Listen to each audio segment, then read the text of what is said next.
5. listopadu se rok co rok v anglicky mluvících zemích slaví Bonfire Night. Tradicí pro tento den je nejen pálení ohňů s podobiznou Guy Fawkes, ale také pečení pumpkin cake, což je perníkový, mírně kořeněný koláč. Tak si pojďme takový koláč upéct.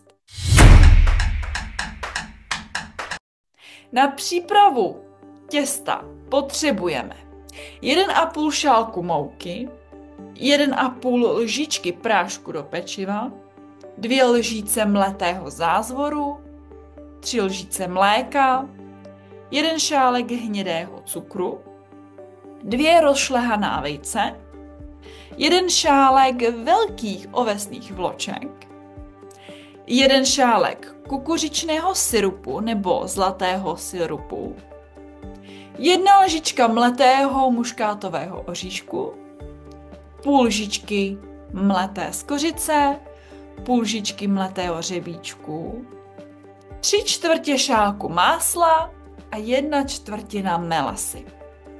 V míse, já v robotu, smícháme mouku, prášek do pečiva, zázvor, muškátový oříšek, skořici, hřebíček a ovesné vločky.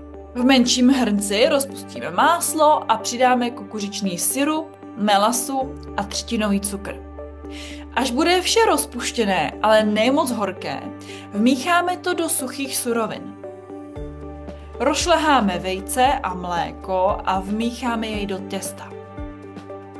Předehřejeme troubu přibližně na 150 stupňů Celsia. Těsto nalijeme do připraveného plechu a rovnoměrně rozetřeme. Pečeme 60 až 70 minut, nebo dokud střed nevyskočí a nestuhne. Podávejte teplé, nebo naopak po několik dní studené, samotné nebo s karamelovou omáčkou. Někdo má rád i pečený jablka.